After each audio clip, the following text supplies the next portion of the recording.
Assalamualaikum warahmatullahi wabarakatuh. Halo Stiamers, balik lagi nih di acara podcast yang paling kita tunggu-tunggu, di acara Posting Podcast Stiamers Everything. Saat ini saya selaku host akan mendampingi Anda selama beberapa menit ke depan.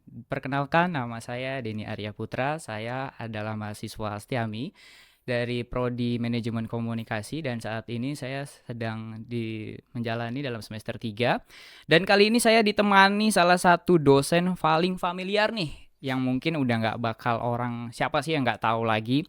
Ya, langsung aja nih. Halo, selamat siang dengan Bapak Firdaus Warta atau siapa nih yang paling kerap disapa nih kayaknya paling enak nih untuk siang hari ini. Selamat siang, brother. Oke, Oke. Firdaus Warta, nama yang didapat sejak lahir. Namun bila ditanya familiar dipanggil apa, di kelas-kelas Prodi Hospitality dan Pariwisata, saya biasa disebut Brada. Oke. Rekan-rekan sejawat pun memanggilnya Brada. Seperti itu. Kayaknya kita lebih akrab manggilnya Bung, Bro atau apa nih kayaknya nih? Boleh, asalkan jangan panggil sayang aja. Oke. Karena dirimu laki-laki, jadi Siap. disesuaikan. Nanti terlalu sayang nyaman ya. Itu Oke. repot. Oke. Siap. Kali ini kita akan membahas tema nih yang dimana membahas temanya agak sedikit mengulik di Hmm. tengah-tengah mahasiswa ataupun masyarakat umum nih, dimana kita akan membahas artifak intelijen nih, Bung Brats, di mana artifak intelijen ini atau AI yang kecerdasan buatan kayaknya udah bisa membantu semua pihak ya. Yang dimana tema kita pada hari ini adalah apa nih? Sebentar dulu. Kita akan membahas tema ngerjain tugas pakai AI gimana pendapat dosen. Wah, kayaknya seru banget nih, ya kan? Pertama-tama bagaimana Bung Brats menyikapi AI ini sih di tengah masyarakat umum? Mungkin ada pendapat berbeda dari pendapat-pendapat yang lain, bisa dijelaskan? Baik, ini relate banget ya dengan Hmm, fun fact atau dengan real life kehidupan mahasiswa saat ini ya, baik. yaitu penggunaan AI. Dan ada pertanyaan bagaimana nih Mm-mm. mahasiswa bila mengerjakan tugas dengan AI? Sebetulnya dari pertanyaannya sebelum sampai pada titik soal ini harusnya adalah ada soal sebelumnya, Oke. yakni tugas macam jenis atau seperti apa yang didapatkan oleh mahasiswa. Hmm, Jadi, bila tugasnya sifatnya normatif, definitif, hanya membutuhkan epistemologi, baik. kayaknya AI sudah sangat cukup mengerjakan hal tersebut. Hmm, Sehingga tidak menjadi soal bila mahasiswa menggunakan itu. Jadi hmm, balik lagi baik. kepada tipe jenis soal seperti apa yang didapatkan oleh mahasiswa. Hmm, Karena sejatinya AI ini adalah sebuah keniscayaan yang mm-mm. tidak bisa kita hindari, tidak bisa kita Pungkiri ada juga ya. sikap antipati atau mungkin dilarang, tidak bisa. Ini adalah keniscayaan yang senantiasa berjalan bersama dan ini cocoknya sebagai partnership atau Hmm, relasi atau mitra kita khususnya mahasiswa. hmm, Sehingga soal di awal ditanya jenis apa, soal seperti apa. baik. Sehingga AI ini berfungsinya hanya sebagai mitra, bukan successor 100% dalam pengerjaannya. Oke, baik-baik. Tapi kan kita tidak bisa pungkiri juga nih, Bung Brats, di mana saat ini kan kayaknya kecerdasan ini kan salah satu opsional membantu manusia ya pada umumnya. Karena diciptakannya AI ini kan untuk membantu, tetapi kita tidak boleh namanya ketergantungan nih. Nah, bagaimana menyikapi adanya AI yang menjadi ketergantungan publik nih? Apa-apa AI. Nah, mungkin kan kayaknya udah stigma banget tuh ya, gimana tuh nyikapinya? Betul sekali. Dan seperti di awal kita udah sepakati Hmm, AI adalah sebuah keniscayaan dan selagi diskusinya atau ranah pembicaraannya yang sifatnya normatif, baik. general, common sense artinya yang sifatnya epistemologi, ya kan, definitif, terminologi. Ini sudahlah, tidak perlu ada lain selain AI dan tidak Hmm, bisa kita hindari penggunaannya. Sehingga ada segala sesuatu yang di ranah publik, hmm, even di dunia oke. akademisi antara mahasiswa dengan temannya atau mahasiswa dengan dosennya di kelas Hmm, atau di kampus secara umum, harus ada ranah diskusi di atas itu. Jadi oke. bukan melulu tentang definitif, definisi apa ini apa itu, tetapi ada di atasnya yang menggunakan tentang sense-nya. Oke. Karena AI, teknologi yang saat ini tercipta, dia mungkin bisa mendefinisikan test secara datar, secara permukaan, tetapi sense dari jiwa atau soul-nya tidak bisa. Terlebih Oke. manusia ini sebagai subjek utama memiliki di atas segalanya yaitu tentang empati. Jadi keputusan apapun dalam ranah diskusi ataupun tindakan tidak melulu tentang pembendaharaan kosakata, kalimat, tapi ada di atasnya yaitu Baik. sense dari jiwa dan di atasnya lagi adalah empati. Wow. Rasa, pemikiran, olah jiwa dan rasa itu sendiri. Oh, oke. Wah, semakin menarik nih Stiamers. Rekan-rekan Stiamers, sedikit fun fact boleh nggak ya? Gini. Oke, Kira-kira fun fact-nya gini nih, Bung Brats. oke. Kira-kira dari dosen itu pernah nggak sih pakai AI untuk ngerjain tugasnya atau memberikan tugas kepada para mahasiswa? Ayo, gimana nih tanggapannya nih? Oke, ini pertanyaan yang sangat menarik dan sebetulnya relate dengan pertanyaan di awal. Oke. Berada kasih soal. Gimana mahasiswa mengerjakan tugas kalau pakai AI? Ini sama sebetulnya, hanya beda subjeknya saja. Di awal Oke. mahasiswa, di akhir dosen. Jadi kembali lagi, kalau soalnya, tipenya, jenisnya hanya berkutat di apa ini, apa itu, di definisi yang hanya membutuhkan terminologi, epistemologi, selesai sudah. AI sudah pasti jawaban 100%. Penggunaannya sudah pasti. Karena sesuatu yang tidak bisa dihindari. Baik. Karena ini AI itu bukan sesuatu yang baru sebetulnya. Karena dari dulu juga sudah Dari ada dulu ya. sudah, hanya beda nama dan beda update-nya saja.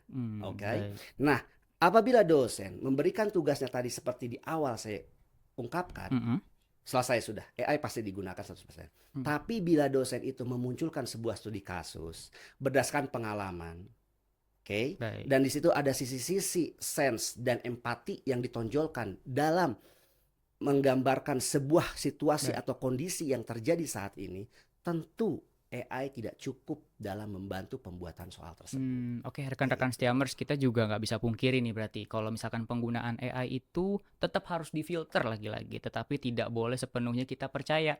Karena sedikit fun fact, sebelum AI ini ada, kita tuh sebenarnya udah pakai AI tahu. Terutama dari Google tuh, awal-awal ya kan. Apa sih Google? Kayaknya orang apa-apa sekarang udah Google nih. Pencarian paling supel dan simpel pasti udah Google. Ternyata itu udah termasuk AI loh teman-teman, atau Artificial Intelligence, kecerdasan buatan. Oke, semakin menarik nih pembahasan kita dan perbincangan kita dalam pembahasan AI ini. Baik, melanjutkan dari pembahasan AI tadi, kira-kira gimana sih nih untuk dari Bung Brad selaku dosen nih untuk mendeteksi kira-kira mahasiswa ini pakai dia pikiran sendiri atau dia pakai AI? Karena kan pasti ada tips-tipsnya nih, atau bagaimana antisipasinya, bisa dijelaskan barangkali? Baik, berdasarkan pengalaman yang selama ini dibuat oleh pribadi di dalam beberapa semester ini, jadi dalam menuangkan segala soal, pertanyaan, apapun itu namanya, tugas mungkin, maka kita perlu memasuki ranah di mana sifat subjektif dari personal mahasiswa itu sendiri. Baik. Jadi apa yang dia rasa secara jiwanya, lalu tingkatan empati di dalam pola pikirnya terhadap sebuah studi kasus yang kita flurkan, yang kita kemukakan. Nah, disitulah akan tercipta bahasa mahasiswa itu sendiri. Dan mahasiswa tidak perlu lagi menggunakan AI dalam menjawabnya, karena pertanyaannya langsung point of view-nya itu tentang personal dia. Oke. Masa personal dirinya dia nggak mengemukakan sih seperti Iya, itu. paham. Tapi kalau tugasnya tidak berdasarkan itu, ya sudah pasti definisi terminologi itu akan digunakan AI. Jadi konklusinya adalah mahasiswa ini tetap sebagai subjek. Jadi ikut sertakanlah rasa pemikiran personal daripada mahasiswa itu untuk dituangkan di dalam setiap tugas yang berbentuk entah itu soal, entah itu pertanyaan atau apapun bentuknya yang dosen-dosen miliki saat ini jenisnya, seperti itu. Oke, rekan-rekan Stiamers, kayaknya kita nggak bisa bohong juga nih terhadap dosen kita satu ini nih. Kayaknya kita kalau mau pakai AI pasti ada yang kedetek nih, pasti kan? Nggak mungkin enggak dong. Oke, tapi ada nggak sih Bung Brats skill yang tetap harus mahasiswa kedepankan atau ambil dalam menyikapi AI ini? Karena kan kita tidak bisa pungkiri di teknologi 4.0 yang kita dimana semua tuh serba simple, supel. Nah, kira-kira skill apa nih tetap harus dimiliki supaya kita jangan tergantung banget nih sama AI lagi-lagi? Baik, pertanyaan yang super culture kayaknya gitu ya. Culture Ya. Jadi Brada, pertanyaan ini sangat menarik dan kita balik ke dasar. Oke. Sebetulnya kemampuan seseorang itu, terutama mahasiswa atau pelajar, ini tidak melulu tentang tulisan kan sebetulnya. Di ranah sifat dasar manusia itu sebetulnya ada minimal 4 yang harus diasah. Apa aja tuh kira-kira? Oke. Nah, AI hanya mungkin bisa masuk 1 atau 2-nya saja. Selebihnya itu tidak bisa. Seperti ini sifat dasar yang sementara yang bisa dikemukakan di sini. Yang pertama adalah pemahaman akan sebuah konteks. Oke. Baik itu dalam tulisan, dalam pemaparan secara visual, oke, itu pemahaman. Lalu yang kedua, kemampuan dia mengekspresikan Menganalisanya. analisanya dalam bentuk tulisan. Baik. Oke. Nah, mungkin dua hal ini bisa menggunakan AI, mungkin ya. Tapi ada yang ketiga, yang ini agak mulai berat nih. Apa Ini adalah pemahaman dalam hal mendengarkan. Hmm, Mendengarkan apa yang disampaikan. baik. Makanya jangan heran orang yang bisa cari jawaban dari AI tapi tidak bisa mendengarkan atau memahami dengan komprehensif, Mm-mm. maka berantakan tuh. Copy Oke. paste-nya itu 100%, tidak ada polahan edit, tidak ada olah apa dan Baik. sebagainya. Tidak ada kan. filterisasi Betul, ya, betul. lagi-lagi. Dan yang terakhir, kemampuan dasar, sifat daripada manusia khususnya pelajar atau mahasiswa ini adalah kemampuan dia mengartikulasi segala apa yang dimilikinya melalui verbal, melalui Baik. suara, penyampaian kalimat dengan kalimat. Ini kan nggak bisa Baik, oke. diajarkan oleh AI. Secara teorinya yes, you bisa baca. Mm-mm. Tapi dalam penyampaiannya ini kan perlu dilatih. Sehingga pembelajaran di kampus atau di dunia pendidikan manapun, sampai kapanpun saya selaku dosen masih meyakini tidak akan bisa punah. Kenapa? Karena ada chemistry antara dosen dengan mahasiswa atau guru dengan pelajar atau instruktur dengan peserta yang tidak bisa dihadirkan oleh AI. Baik. Chemistry inilah yang ada dan akan senantiasa ada dan tidak bisa digantikan. Sebagai contoh, kawan-kawan mungkin sering dengar AI hanya sebatas knowledge, Oke. 100%. Tetapi dalam hal karakter seseorang, mahasiswa terutama, yang tadi memiliki 4 dasar kemampuan dalam memahami secara penangkapan verbal, visual, dituangkan secara tulisan, artikulasi, ini semua kan butuh karakter yang good, Iya. yang excellent. Nah, karakter ini nggak bisa didapatkan hanya baca. Karakter ini adalah sebuah ending yang mana kalau diambil dari dasarnya, ini adalah butuh pemrosesan. Yang pertama mungkin AI, yaitu pola pemikiran yang muncul dari semua pembenaran didapat oleh visual maupun yang didengarkan. Jadi secara audio dan visual dia sudah dapat pemahaman, muncul sebuah pemikiran. Dari pemikiran itu dia baru berucap. Jadi segala ucapan yang timbul ini berdasarkan pemikiran yang dia punya. Iya. Lalu dari ucapan yang ditimbulkan muncul sebuah aksi demi aksi. Bila aksi demi aksi itu menjadi kebiasaan yang berulang-ulang, maka menjadi habit. Nah, habit inilah yang orang-orang lihat itu sebagai karakter. Oke. Nah, jadi dunia pendidikan sampai saat ini saya masih optimis tetap menjadi pondasi awal, pertama bahkan dasar untuk membentuk manusia terutama mahasiswa sebagai agent of change dengan memiliki good karakter. Dan inilah tugas kita bersama dosen-dosen khususnya di Institut Setyami untuk membawa perubahan tersebut. Dan sebagai FYI nih bahasa anak mudanya ya, FYI ya. Boleh. FYI-nya adalah siapapun yang belum kenal kampus Institut Setyami, segera kenalanlah. Karena di kampus Institut Setyami ada sebuah mata kuliah yang khusus untuk melancarkan apa yang tadi saya di awal, yaitu pendidikan adab. Pendidikan adab ini di atas daripada karakter. Oke? Jadi pendidikan adab ini bukan hanya sebagai khusus mata kuliah, tapi di semua mata kuliah yang ada di kampus Institut Setyami, manajemen sudah mengarahkan, menghimbau dan memutuskan bahkan semua dosen mata kuliah apapun wajib menyisipi dari sesi perkuliahannya tentang sebuah adab. Inilah yang akan menjadi agent of change sejatinya di 10-15 tahun ke depan. Mungkin tidak terasa di kelulusan tahun ini, 2 tahun ini. Karena ini perubahan ini perlu waktu. 10 tahun, 15 tahun akan terlihat jelas. Alumni Institut Setyami memiliki good character. Wah, semakin menarik nih kayaknya pembahasan kita pada siang hari ini. Tapi mau sedikit tanya nih, mungkin bagaimana pendapat dari Bung Brats? Kayaknya tuh sekarang anak-anak muda Gen Z itu sempet loh. Mereka ada ceritanya curhat sama AI. Walaupun itu kan sebenarnya kecerdasan buatan ya. Tapi udah ada kayak yang temen nih. Dia nggak punya teman, akhirnya dia temannya pakai AI. Nah itu bagaimana tuh? Kayak kira-kira sebenarnya point of view-nya boleh nggak sih kita sebenarnya cerita kayak gitu dengan pribadi kita ke AI? Kan itu sebenarnya cuma alat buatan sebetulnya. Betul. Ini fakta yang menarik ya. Dan sejatinya sih dalam hal curhatan ya. Saya termasuk yang memiliki prinsip dalam cerita itu, jangankan ke AI.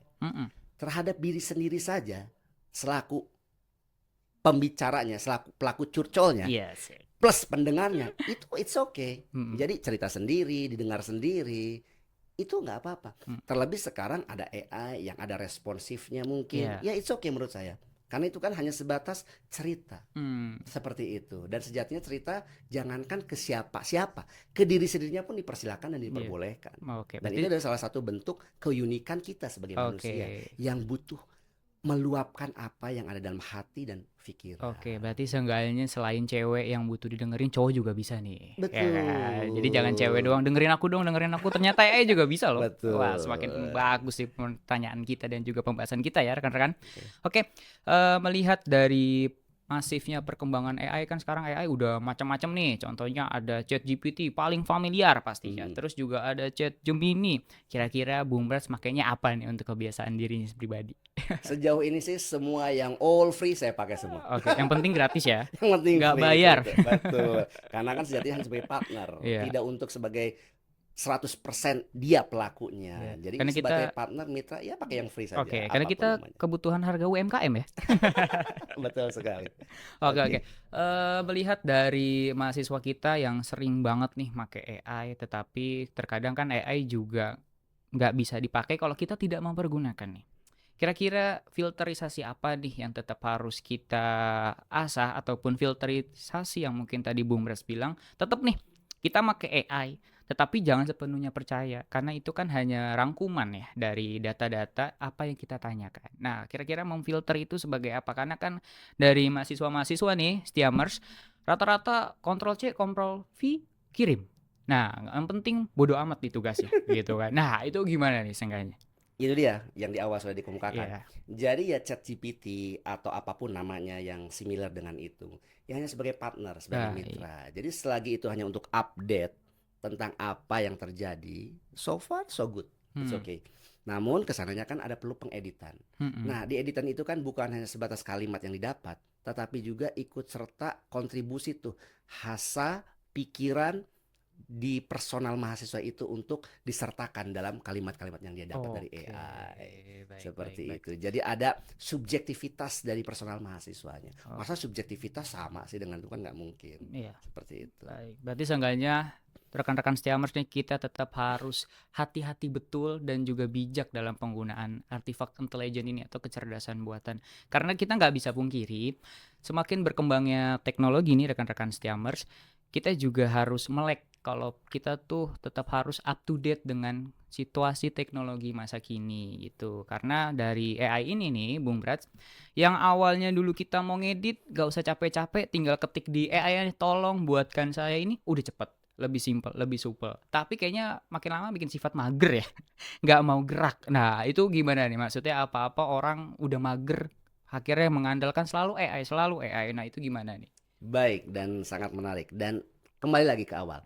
Selagi itu hanya sebatas pengerjaan secara tulisan, it's okay. Oke ya, Sangat tetep amat ya. ditoleransi. Namun kan di ending penilaian, dosen saya yakini tidak sebatas itu. Tapi ada pemaparan secara verbalnya. Disitulah diuji tentang bagaimana kemampuan, keahlian mahasiswa dalam menjewantahkan isi tulisannya secara verbal. Ada gestur, ya kan?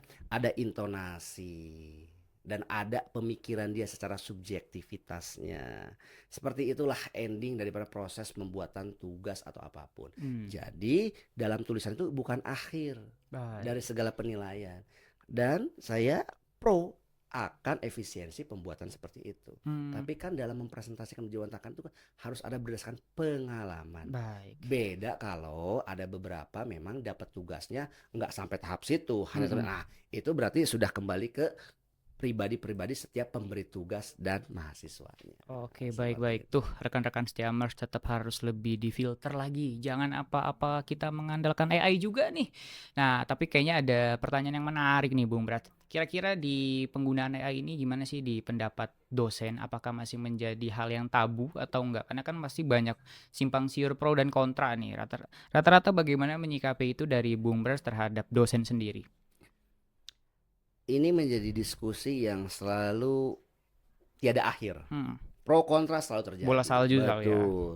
Dan update terakhir diskusi kami sesama dosen tidak ada ending sebetulnya, karena pro kontra ini selalu akan terjadi. Karena selalu debat kusir ya. Betul. Tapi kalau ini adalah karena ranahnya saya bicara di sini, berarti kan point of view saya pribadi nih. Baik. Selagi itu hanya sifatnya tentang tadi, definitif, terminologi, epistemologi, Baik. dipersilakan. Yang penting ada source yang disertakan.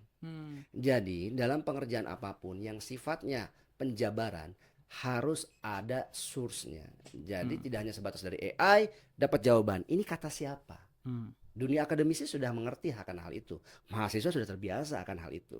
Jadi berada menjelaskan segala sesuatu, apa namanya, itu pendapat siapa, source-nya siapa, seperti itu. Makanya AI menjadi partner yang bisa memecahkan problem atau tugas sampai titik itu aja. Tapi dalam ranah diskusi di kelas tidak sebatas itu, akan ada pengembangan diskusi yang lebih hidup dan lebih atas daripada dasar-dasar tersebut di awal.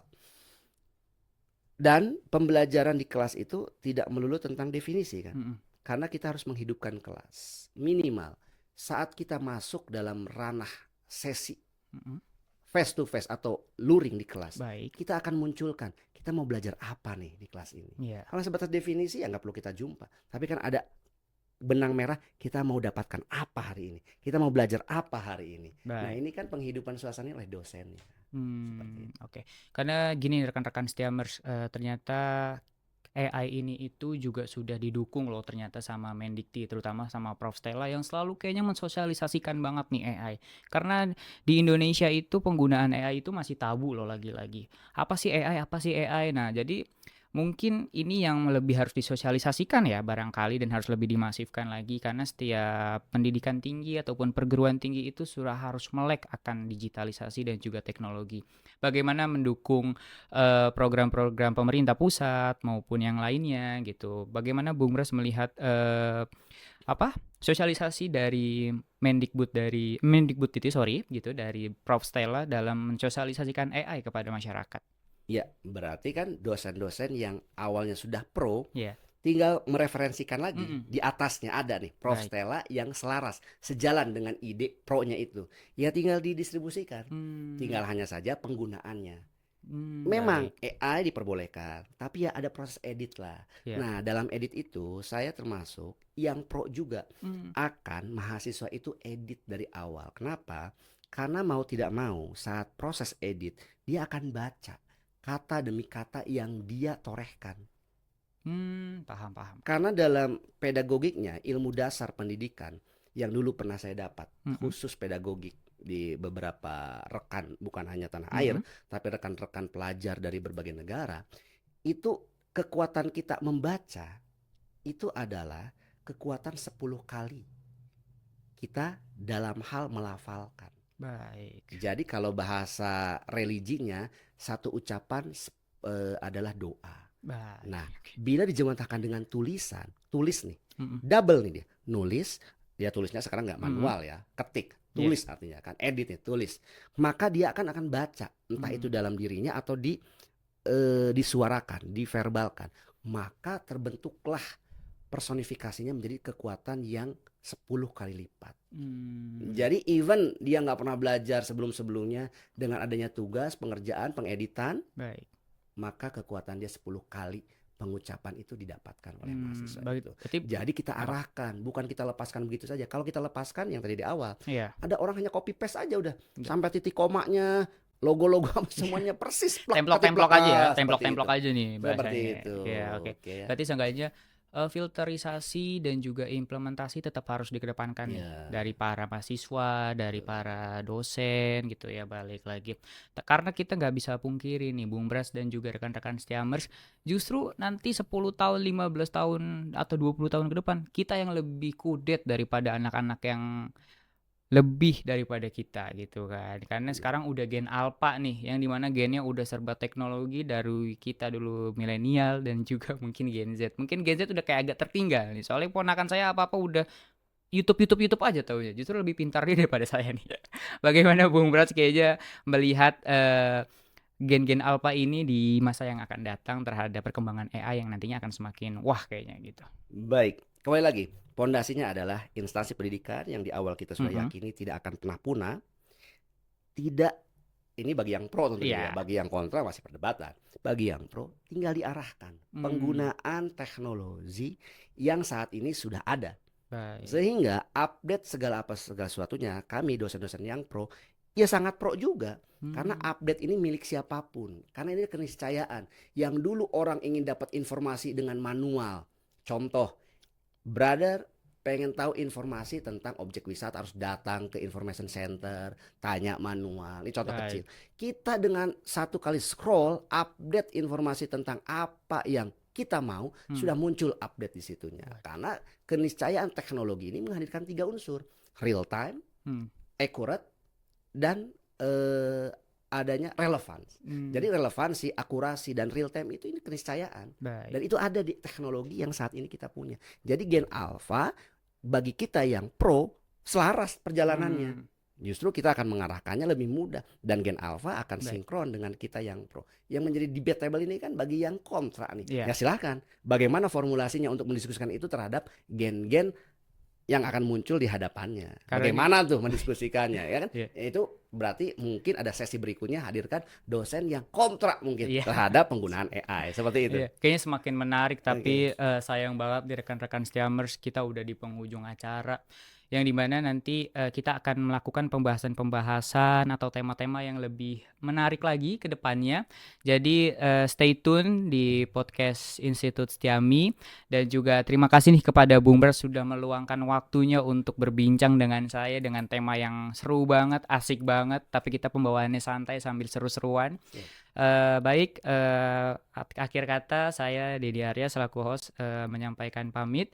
Baik, dan juga kepada Bung Bras, terima kasih Bung atas waktunya. Siap. Dan juga Dengan kepada senang hati. rekan-rekan Stiamers, jangan lupa like and subscribe di YouTube kita di Institut Stiami. Sekian, see you.